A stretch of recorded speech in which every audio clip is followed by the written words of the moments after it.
তাহলে এই split type AC নিয়ে তোমাদের কোনো প্রশ্ন আছে কি? বলো।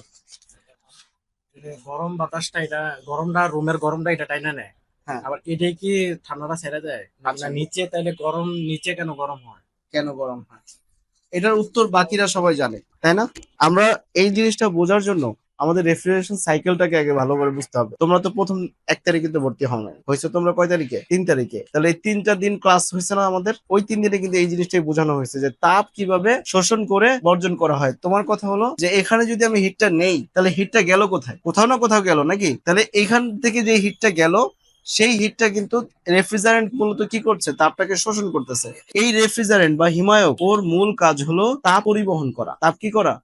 পরিবহন করা। তাহলে ও কি করছে? এখান থেকে তাপ শোষণ করতেছে, তাপ শোষণ করে সেই তাপটাকে কি করতেছে? সে পরিবহন করে ভিতর দিয়ে নিয়ে যাচ্ছে। এখানে যখন কম্প্রেসর যখন উচ্চ চাপ প্রয়োগ করতেছে, উচ্চ চাপের ফলে তাপ উৎপন্ন হচ্ছে, এবং তাপ এবং কন্ডেন্সার কন্ট্রোল ডিভাইসে যখন বাধা সৃষ্টি হচ্ছে, কন্ডেন্সারের ভিতরে একটা প্রেসার তৈরি হয়েছে না? প্রেসারের ফলে, হাই প্রেসারের ফলে এখানে কিন্তু উচ্চ চাপ, চাপের ফলে উচ্চ তাপও সৃষ্টি হয়েছে, তাই না? তাহলে সেই তাপটা কি করলো? ফ্যানের মাধ্যমে বের করে দিল।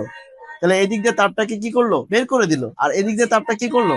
শোষণ করলো। তাহলে এদিক দিয়ে তাপ শোষণ করছে, কিন্তু এদিক দিয়ে তাপ বের করে দিল। তাপ কি মূলত রেফ্রিজারেশন সিস্টেম ছাড়া ধরা যায়? মানে আমি তাপটাকে ধরে এই প্রান্ত থেকে ওই বাইরে ফেলে দিলাম, এটা কি সম্ভব? এটা কি কখনোই সম্ভব? সম্ভব না। তাহলে মূলত কি, যে তাপটাকে শোষণ করে তোমার তাপটাকে বর্জন করে। এই যে এই অ্যানিমেশন ভিডিওটাতে একটু লক্ষ্য করবা যে তাপ, এখানে যে তাপমাত্রা গুলো লেখা থাকে সেগুলো একটু বোঝার চেষ্টা করো, দেখলে তোমরা বুঝতে পারবা। তোমাদের কি কোনো প্রশ্ন আছে আর?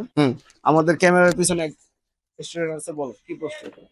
ভিতরে যাই বলি। না, বলো তুমি। ওই যে ফ্যান, কন্ডেন্সার ফ্যান মোটর যে কথা বললেন, ওই ফ্যান মোটর মনে করেন যে কন্ডেন্সার যে তাপটা বর্জন করবে, হুম, কন্ডেন্সার তো ফ্যানের পিছনে, হুম। এই তাপটা পিছন দিক কেন, এই মানে ফ্যান মোটরের পিছন দিক কেন হলো না? ফ্যান মোটর পাখা কেন বাঁকা, মানে সিস্টেমে অন্যরকম কেন? এগুলো বুঝতে পারছি এখন। আচ্ছা, ও সুন্দর প্রশ্ন করছে যে এই কন্ডেন্সারটা ফ্যানের পিছনে কেন, তাই না?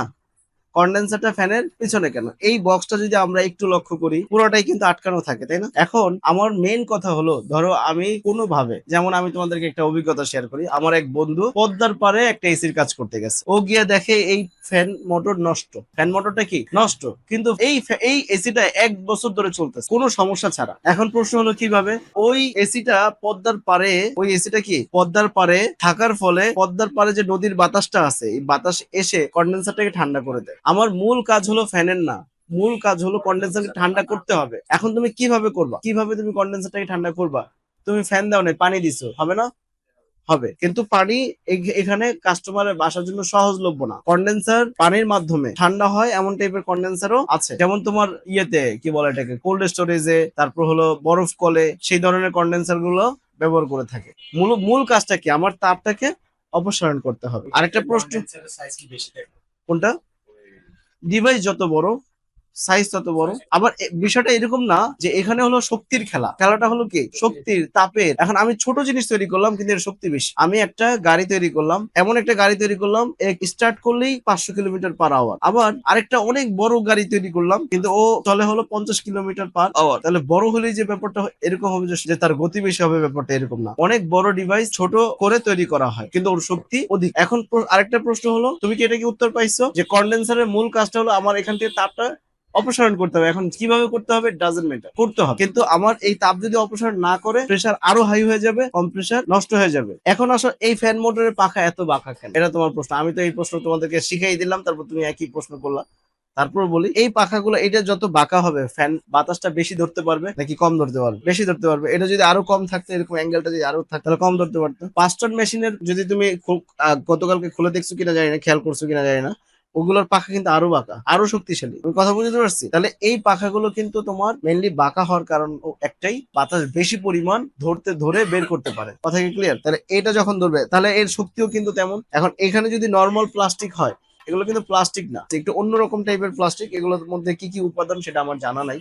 আমি যে সব জানি বিষয়টা তো এরকম না। তাহলে এই যে জিনিসগুলো আছে, এই পাখাটা অনেকটা চার্চের মতো, যদি হালকা প্রেসার লাগে ভেঙে যাবে, গুঁড়ো গুঁড়ো হয়ে যায়। এই জন্য এগুলো চলাকালীন, আর এগুলো কিন্তু ব্লেডের মতো ধার। এটা হাত দিয়ে দেখো,